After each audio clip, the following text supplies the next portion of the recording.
It was God's purpose to work through a particular people, and in a very particular way, as you know. So he found a man. He began with a man. He always begins with a man, a faithful soul. Not just man, I mean mankind, but a faithful one. You know, a man of faith to believe in him, the only true and living God, and he found Abraham. And he gave that faithful man a promise of a land that he would give to him and of a nation that he would make of him and of a blessing that would touch all the earth and all time. And God did that. God did just that as he had promised, actually growing the descendants of Abraham into a nation while they were in bondage in Egypt, as you know. And then came that great event of the Exodus. The book of Exodus records, the exodus of the people out of the land of Egypt and into the wilderness, casting them there into that desert region and of the Arabian Peninsula, where for 4 decades, God amazingly kept them. Miraculously. I mean, as we've considered, food and water for such a great multitude out there was the critical issue, yet so deftly the Lord handled that. No problem. No problem. He in fact fed them with miracle food every day with the manna as we considered last week. But for all the wonder of what they had seen, both in Egypt, out of Egypt, particularly in leaving Egypt, still they were so given to moaning. Faith, of course, would have been the obvious response in them for all that they had seen in their miracle-working God. And faith would have been the answer for them, in them as well. For if they would have just kept their trust in their God to handle things, they would have been at peace with their circumstances out there, no matter what the threat, no matter what the loss, the struggle. And did they ever have any reason to doubt after all that they had seen? No.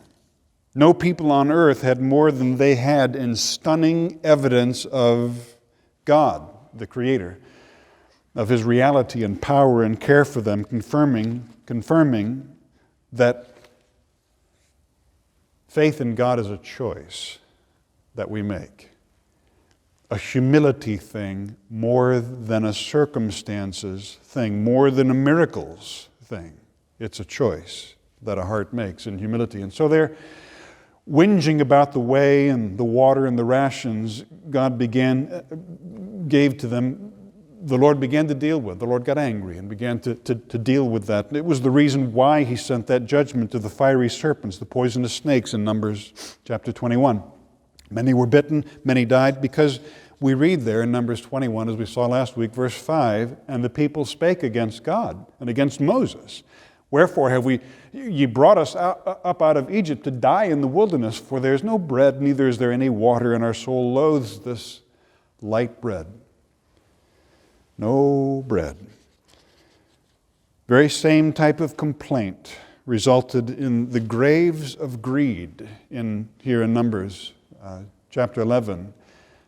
People demanded meat to eat, and the Lord granted them that with the miraculous flight of the quails into their camp, all flying low so they could knock down and eat meat. And then He sent in a plague immediately after that, as if flying in on the tails of the quails, came this plague, and with the result that many were buried at that place, which they named Kibroth Hattaavah, graves of greed, or graves of craves, or something like that, is the meaning of it. As the psalmist explained in Psalm 106, they lusted exceedingly. And for their lusting, the Lord gave them the request, what they had so demanded of Him, but He sent leanness into their souls, we're told there in Psalm 106. Their claim of inadequate and unsatisfying provisions from the hand of God was false. It was simply not true. For the real issue was that they would not trust God for His best for them, demanding instead what they thought best when they demanded it. Now, not later. And as their vision filled with their own interests and lusts by the same measure, their heart's attention was turned from the Lord. Therefore, they began to see their continual access to the most suitable, the most pleasurable, the most reliable food they could ever have asked for. They began to see that as inadequate and boring, demanding instead things they did not have, things the Lord had not seen fit to give to them, refusing to be satisfied with what God had given. Adequate, if they would let it be. But it was actually the Lord that their rejection was aimed at. Like that ungrateful child running away from good parents, who good disciplines of caring parents who loved him enough to refuse to indulge his every want, and feed his self-esteem with all the current trappings and gadgets and that sort of a thing, And there he is, with heart full of ingratitude, unthankfulness for all that they have blessed him with, standing at the traffic light, holding up a sign on which he scribbled, "No DSTV,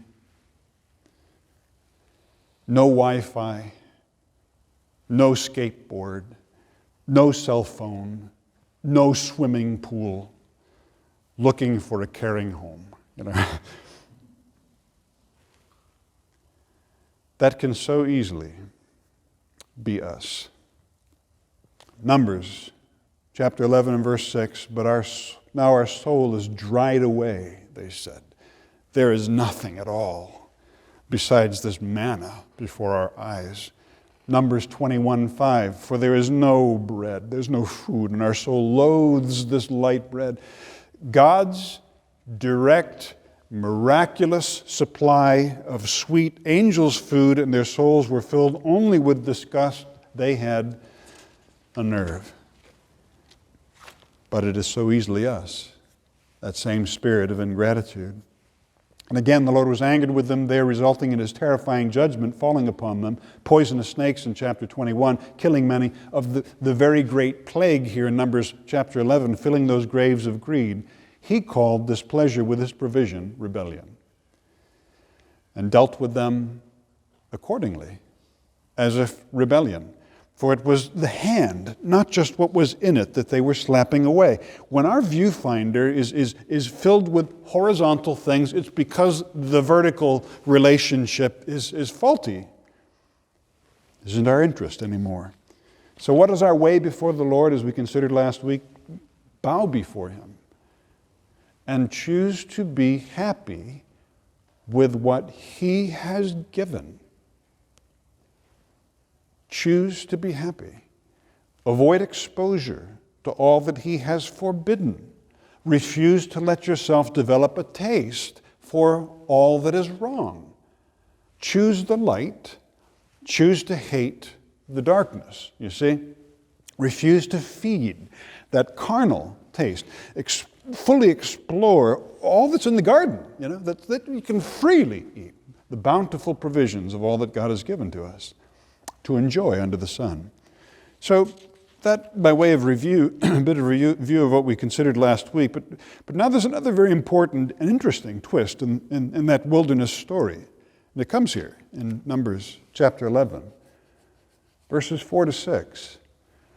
"And the mixed multitude that was among them fell a-lusting. The children of Israel also wept again and said, Who shall give us flesh to eat? We remember the fish which we did eat in Egypt freely, the cucumbers and the melons and the leeks and the onions and the garlics. But now our soul is dried away. There is nothing at all besides this manna before our eyes." Now listen to the words here. There are two differing groups mentioned there in verse 4. This bitterly critical little speech is from the Lord's people. The children of Israel, we read, "And the children of Israel also wept again and said, Who shall give us flesh to eat?" Again, expressing their discontent. But it's important to note, I believe, that there was another group, those who quietly began this round of grumbling expression there in verse 4, and the mixed multitude that was among them fell a-lusting. And so the children of Israel also joined in, we're told. So do you see how this fearful matter of dissatisfaction with God's provision in the heart and on the lips of the Lord's people first began with that mixed multitude? expressing their unhappiness, lusting for something else, agreeing among themselves, concerning their boredom with the Lord's manna. So sick and tired they were of what came down from God's own hand to meet their needs. And they now begin to verbalize their discontent more openly, their unhappiness, really, with the leadership, God's leadership. God's leadership, God's choice. And now finding a receptive ear in the Lord's children around them, among whom they were there, rather than God's people recognizing this discontent with the Lord's things as a revelation of the wrong hearts, perhaps unsaved hearts, and of the mixed multitude, the Lord's people instead, sadly, foolishly, joining in their discontent. Who were these people, the mixed multitude? Well, you can pick it up even by the term. They were Egyptians, or other non-Israelites, Gentiles, who joined in with Israel as they were departing in their exodus from Egypt for one reason or another. We don't have the details. Maybe for the purpose of protection, through fear of the judgment that seemed to be hanging over Egypt, in the days of Moses. It was not a good thing for Egypt down there. The plagues God brought through Moses were truly impressive.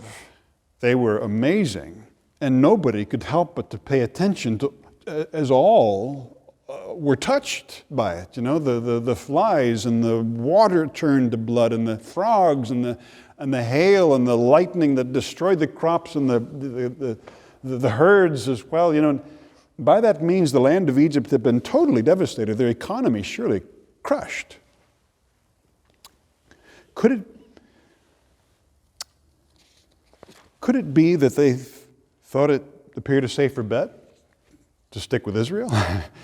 You see? Certainly looking more the winning side. Or maybe it was a bit like Simon the sorcerer in Acts chapter 8, where he marveled in the power of greater than his own, wanted a piece of it, wanted to buy it there from Peter. Israel's God certainly showed himself bigger than the gods of Egypt, putting all of those puny little gods to shame, with that confrontation. Maybe they saw some greater profit with Israel because, there was talk of a promised land. They were going to be given a land promised to Abraham, so that's where they were going. Protection, power, profit. Who knows the motivation for their coming along? But the obvious point here is that they were people among the Lord's people who were not of the Lord's people, mingled in. They were still of Egypt, certainly at heart. This seems to be the sense of this term, mixed multitude, giving rise to their lust for things they had left back there on the other side.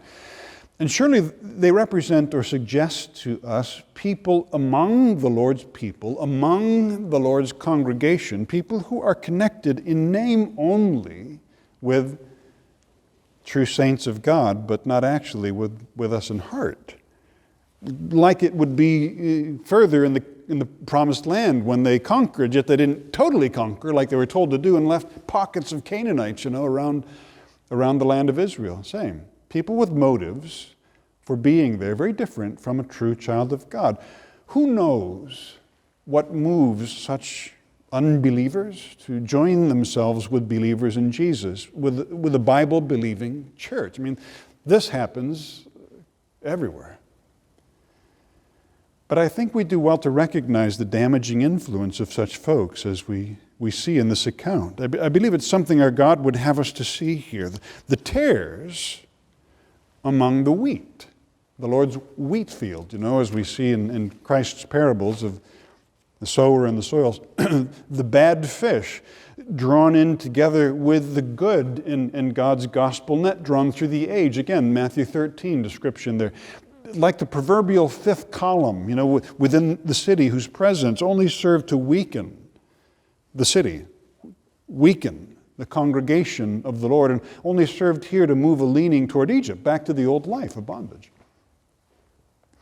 People who perhaps called themselves by the Lord's name, in our modern context, who called themselves Christian. but they're no true believers in Jesus.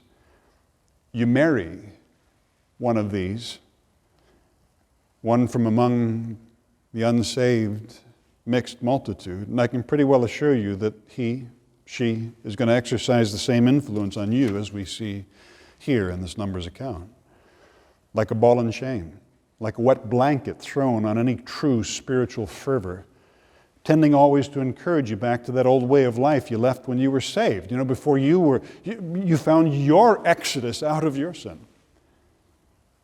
And any church that should allow a mixed multitude to find a settled place among them would find that they tend to exercise the very same influence there, always leaning back, always talking back to the old ways, always wanting what we had back then, or some Christianized version of it, always pulling a following back to the ways of the old life, back to the pagan tastes and ways and customs and sounds and interests of our unsaved existence. You want to understand the reason for much of the current church trends in our day? This is it. This is it. The mixed multitude were allowed to move in and to stay.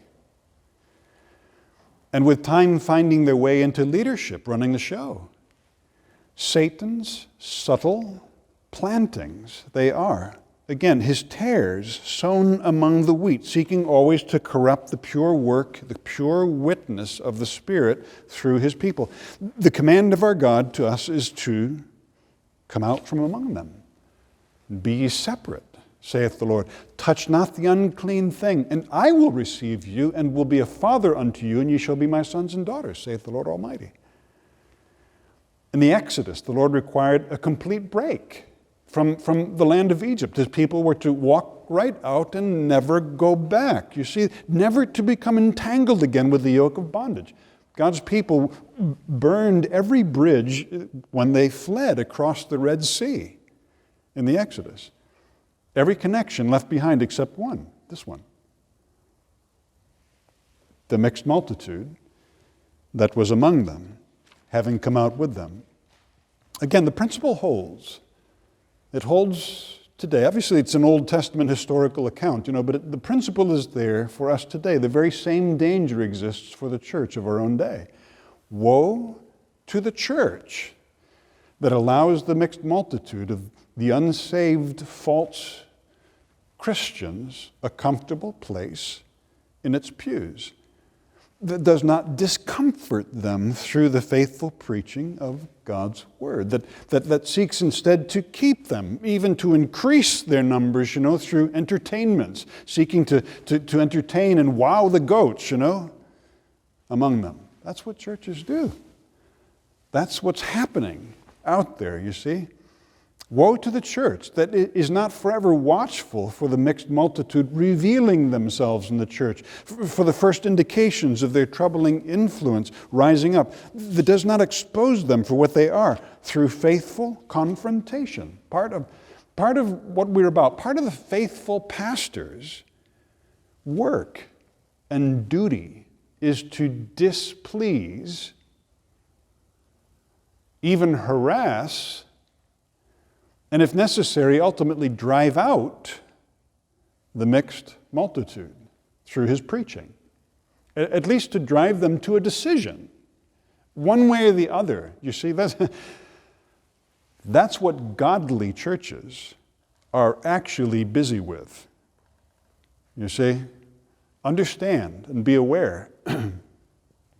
Either to drive them to the decision to at last believe in Jesus as their own Savior, finding for themselves the life he offers, or just finding it too uncomfortable to be there under the preaching of the Word of God. The church leader who does not do this will be the sorriest saint in town, really, for his failure. Let them not be left long in the midst in their current unbelieving condition. You see, let them not be allowed to influence a following in their way, sowing dissatisfaction with the things of God and God's house among God's people. Now, understand what happens when a church comes away from their primary purpose, as we state in our church constitution, to glorify God, and instead comes to the place of wanting to win souls. And the only way we can win souls is to have numbers, to make them, bring them here. So we've got to make it comfortable for them to be here. So we back off on the preaching, and we don't make it so negative, and make it very positive. And more will come, because now we have greater opportunity to win souls. But now our goal has changed. We're not seeking to glorify God anymore. We're seeking to build up a crowd. And it's danger, because the result is sheep and goats now. Mixed multitude, rather than a purity, you see. And so I see two evils here in Numbers chapter 11. I see the mixed multitude subtly influencing, sowing dissatisfaction with the Lord's things among the Lord's people in the Lord's congregation. And I see wrong as well in the Lord's people, willing to hear and agree and follow. And I see good counsel from the Lord suggested to us in this. Rather than giving the unhappy concerns of the mixed multitude a hearing, rather than letting their expression of their unhappiness with what the Lord has given us, His pure things, rather than letting that touch us, rather than allowing their longing for more pagan ways of our old life into the church, rather than letting them lead us into wrong thinking, wrong longing, may we who truly know the Lord remain in the lead and lead in the Lord's way. It's rather our wisdom to see their unhappy leanings, their unhappy yearnings as the indication of hearts that are not right. Souls that are perhaps not saved. Be aware, understand. People who are perhaps no true believers in Jesus, tares of the devil's planting rather than true wheat. That great adversary seeking through this means to subtly lead a church away from purity to pagan. That's his purpose. He wants to destroy all that is pure. This is the way he does it. Very commonly, it's happening relentlessly all around us. May we who know the Lord be wise as serpents, gentle as doves, aware with good understanding of the nature of Satan's purpose. Because Paul said, we are not ignorant of his devices. We cannot be ignorant of his devices, his means, his purpose. It's ours to proceed with fear and trembling, knowing the great value of this thing the Lord has given. His institution is the church. This is his purpose, a people that are his. And this method and means and leadership and unity and fellowship and love that's meant to be a part of what he gives in the local church is for believers. Yes, for unbelievers to come and find answers here. But your primary church concept, New Testament, is for believers, for the growth and fellowship of believers. A place where the unsaved can find answers, yes. Not a place where the mixed multitude are meant to find a settled, comfortable place to remain and begin to influence and shift and move things to a way that's more pleasing in their way, their eyes, you see? It's ours to graciously confront their influence out of love for all that is pure and right, rather than granting them a voice or a place of leadership over our hearts. Don't ever allow the mixed multitude to draw you into their complaining, boredom with the pure things of God. Don't ever lose your love for the pure things of God, the things that he has allowed Because in both cases, in Numbers 11 here and Numbers 21, God's anger and judgment was the unhappy result. People died for their failure to just trust their God, to just live joyfully in Him with His pure and adequate way, willing for that, ready for that, happy for that. There is a pure life God would have you to live. You and I. Make the choice to live it in undistracted joy before Him and others. Don't ever let others, Christian though they may proclaim themselves to be, persuade you into dissatisfaction with the Lord's pure way, His pure life.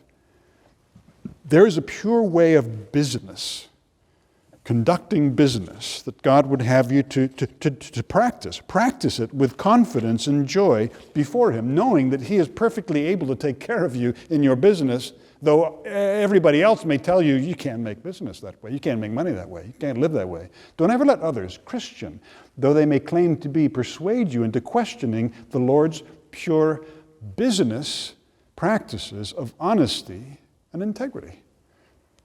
There's a pure music God would have you to enjoy. Listen with joy before Him. Don't ever let others, Christian though they may proclaim themselves to be, persuade you into boredom with the Lord's pure, sweet music. Good music. There's a pure way of dress God would have you to wear. Wear it with bravery and confidence and pleasure before Him. Don't ever let others, Christian though they may proclaim themselves to be, persuade you into dissatisfaction with the Lord's pure standards. Love His standards. There's a simple confidence we by faith may have that the Lord will take care of us, His own, and is perfectly able to do so. Don't ever let others, Christian though they may proclaim themselves to be, persuade you into anxiously taking matters of your protection and provision into your own hands. Anxiously within, living in fear. No. We do what we can. We hand the rest to God. We don't adopt carnal, faithless methods in any regard. My heart wants to persuade me that I don't want to give to the Lord. I don't want to give to the tax man. I don't want to give what his due is. That I would like to collect more than is appropriate from the insurance man. That's what my heart talks to me about. Because there is in fact a mixed multitude within me, in my resident old nature. But I am a child of my Father. Got a situation now. We had the break-in. Somebody came through the roof, kicked in the ceiling, a couple different places, insurance claim. I can put that back together for whatever, a sheet of Rhino board and a bit of skim and paint and, got a quote. Need a quote from somebody, quote came in $8,400. So I submit that. And they send back, they're ready to pay out on that. But I can't do it. So I had to write to them again Friday, to say, listen, that's not right. That's over the top. They're willing to pay that out to me. I won't let them pay that out to me. Let's make an arrangement. There's got to be some way that we can bring that down. $1,500, I can fix that and put it back. Let me fix it, Because I got to live with that. Because I'm a child of my Father. There's a pure way of conduct in every area of life that God would have us to live. Live it with joy before Him. It seems to me we live in a day much like the days of the judges, after Joshua died, when it was no longer a few pockets of Canaanites among the Israelites, but eventually it became Israelites among the Canaanites. We can see that shift in the book of Judges.